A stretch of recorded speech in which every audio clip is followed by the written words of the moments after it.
Récemment, les responsables militaires chinois ont annoncé que le porte-avions réformé Varyag, autrefois navire soviétique, sera utilisé pour la recherche et l'entraînement.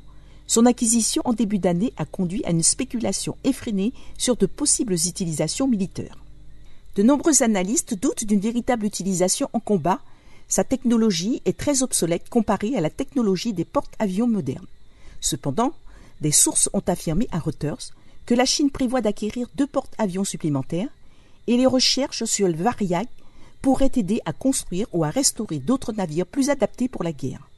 Tout ceci entre dans le cadre de la tendance actuelle du régime communiste chinois visant à impulser ses capacités militaires. Les dépenses pour la défense ont grimpé en flèche et Pékin continue à tester de nouveaux équipements de haute technologie, dont un chasseur furtif. Les experts en stratégie militaire considèrent qu'il s'agit d'une avancée majeure.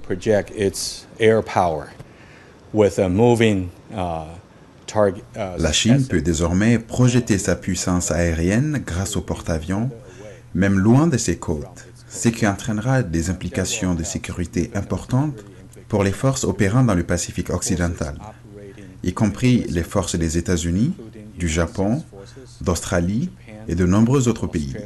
Il s'agit donc d'un tournant.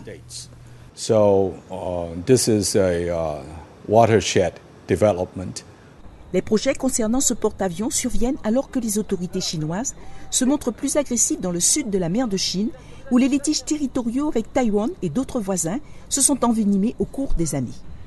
Le porte-parole du ministère de la Défense, Zheng Yuanchen, a affirmé sur le site internet du ministère que l'effort de modernisation militaire constitue la responsabilité sacrée des forces armées de Chine.